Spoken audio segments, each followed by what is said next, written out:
नमस्कार दोस्तों, आप सभी का स्वागत है आपका यूट्यूब चैनल ज्ञानी जीएस एकेडमी पे। जैसा कि आप लोगों को पता है कि प्राचीन भारतीय इतिहास के स्रोतों के बारे में हम लोग पढ़ रहे थे। उसी क्रम को आगे बढ़ाते हुए जैसे कि हम लोग पढ़े थे कि प्राचीन भारतीय इतिहास के 3 स्रोत थे: पुरातात्विक स्रोत, साहित्यिक स्रोत और विदेशी यात्रियों का विवरण, जिसमें हम लोग पुरातात्विक स्रोत को पढ़ चुके थे। साहित्यिक स्रोत को 2 भागों में बांटे थे हम लोग। एक था धार्मिक और एक लौकिक साहित्य, जो धर्मोत्तर साहित्य भी कहते हैं उसको। तो अब आज हम लोग पढ़ेंगे धर्मोत्तर साहित्य अर्थात लौकिक साहित्य के बारे में। ठीक है, तो चलिए हम लोग वीडियो को शुरू करते हैं। लौकिक साहित्य, इसके अंतर्गत ऐतिहासिक एवं अर्ध ऐतिहासिक ग्रंथ जीवनियों का विशेष रूप से उल्लेख किया जाता है। ठीक है, ऐतिहासिक एवं अर्ध ऐतिहासिक ग्रंथों का जीवनियों का विशेष रूप से उल्लेख किया जाता है। किसमें? लौकिक साहित्य में। लौकिक रचनाओं का सर्वप्रथम और शास्त्र का उल्लेख मिलता है। ऐतिहासिक रचनाओं में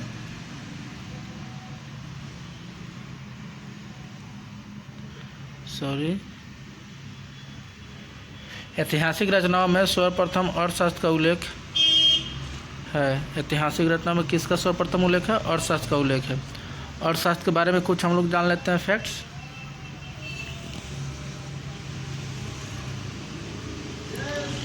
रचना इसका कौटिल्य, जिसको चाणक्य या विष्णुगुप्त भी कहते थे, ये चंद्रगुप्त के दरबार में थे। संभवतः भारत का यह पहला राजनीतिक ग्रंथ है। यह 15 अधिकरणों या खंडों में विभक्त है। कौन? अर्थशास्त्र। इसमें द्वितीय और तृतीय खंड जो है सर्वाधिक प्राचीन है।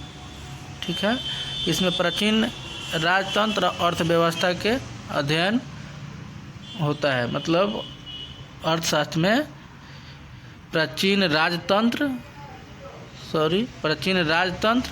और अर्थव्यवस्था के अध्ययन होते हैं। ठीक है, चलिए कुछ और मौर्यकालीन घटनाओं पर आधारित पुस्तकों को देख लेते हैं। मुद्रा राक्षस विशाख दत्त का कृत्य है। कथा सरित सागर सोमदेव का कृत्य है। बृहद कथा मंजरी जो क्षेमेंद्र का रचित पुस्तक है। ये सभी मौर्य घटनाओं पर आधारित हैं। ठीक है, आगे नेक्स्ट देखते हैं हम लोग। महाभाष्य पतंजलि द्वारा लिखा हुआ है। मालवी का अग्निमित्र ये कालिदास द्वारा लिखा है। मृच्छकटिकम ये एक नाटक है जो शूद्रक द्वारा लिखा हुआ है। ये तीनों पुस्तक किससे संबंधित है? शुंग वंश के इतिहास के बारे में इस पर प्रकाश डालता है। ठीक है, नेक्स्ट देख लेते हैं। राजतरंगिणी जो कल्हण द्वारा लिखा हुआ है। इसमें कश्मीर का इतिहास का वर्णन है। बहुतों बार एग्जाम में पूछा गया है। यह संस्कृत साहित्य में ऐतिहासिक घटनाओं के क्रमबद्ध इतिहास लेखन का प्रथम प्रयास है। यह संस्कृत साहित्य में ऐतिहासिक घटनाओं के क्रमबद्ध इतिहास बहुत इम्पोर्टेंट है। बहुत बार क्वेश्चन पूछा भी जा सकता है यहाँ से कि क्रमबद्ध इतिहास लेखन का प्रथम प्रयास किस संस्कृत साहित्य से प्राप्त होता है? तो राजतरंगिणी से। ठीक है, इसकी रचना 12वीं सदी अर्थात 1149 से 50 ईस्वी में की गई थी। कुछ महत्वपूर्ण फैक्ट्स देख लेते हैं अब। गर्गी संहिता एक ज्योतिष ग्रंथ है। कैसा ग्रंथ है गर्गी संहिता? एक ज्योतिष ग्रंथ है। इससे क्या होता है? तो भारत पर यमनों का आक्रमण का पता चलता है।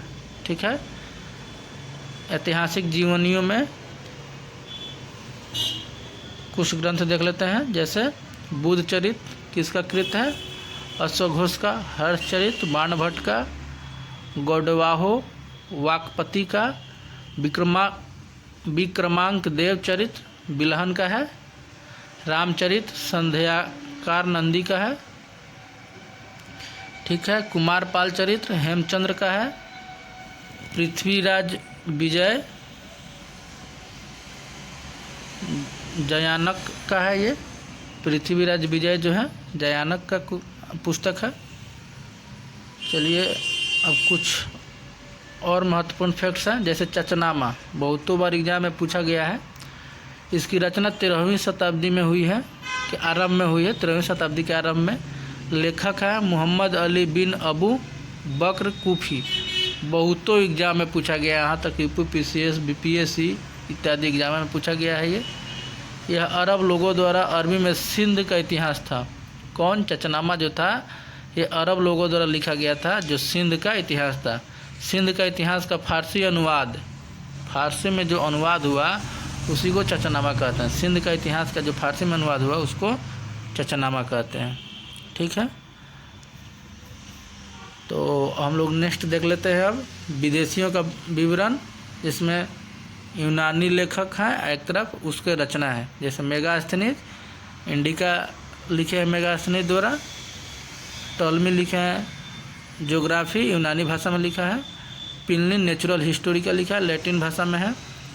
लैटिन भाषा आप लोग जानते होंगे, ये अमेरिका में मध्य अमेरिकाई क्षेत्र देशों में बोली जाती है। जो भारत में जैसे कि संस्कृत सभी भाषा का जननी बोला जाता है, उसी तरह लैटिन जो है अमेरिकाई क्षेत्र में जितने देश हैं सभी भाषा का जननी उधर का लैटिन था। ठीक है, आगे नेक्स्ट देखते हैं पेरिप्लस ऑफ द एरिथ्रियन सी। यूनानी मतलब ये भी यूनानी भाषा में लिखा हुआ पुस्तक है। यह एक अज्ञात नाविक द्वारा लिखा गया है। चलिए दोस्तों और नेक्स्ट देखते हैं कुछ फैक्ट्स।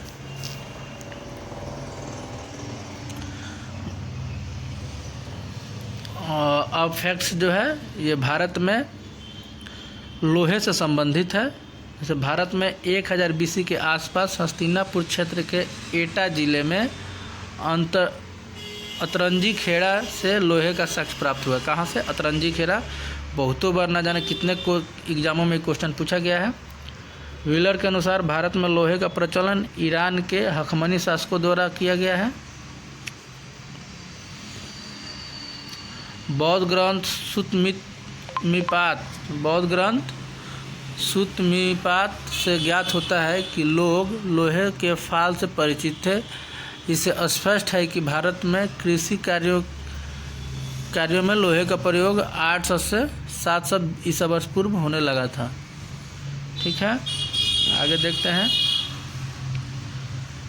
द्वितीय नगरीय क्रांति 6ठी शताब्दी ईसा वर्ष पूर्व में लोहे की महत्वपूर्ण भूमिका रही थी। दूसरी जो नगरीय क्रांति हुई थी जो 6ठी ईसा वर्ष पूर्व में हुई थी, इसमें लोहे की महत्वपूर्ण भूमिका थी।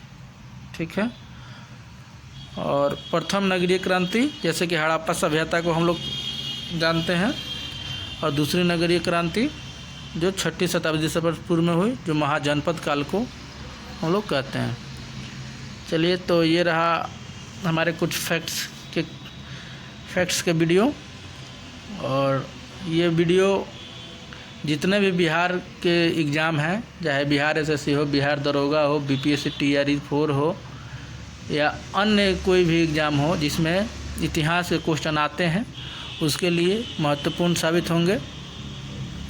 चलिए, धन्यवाद।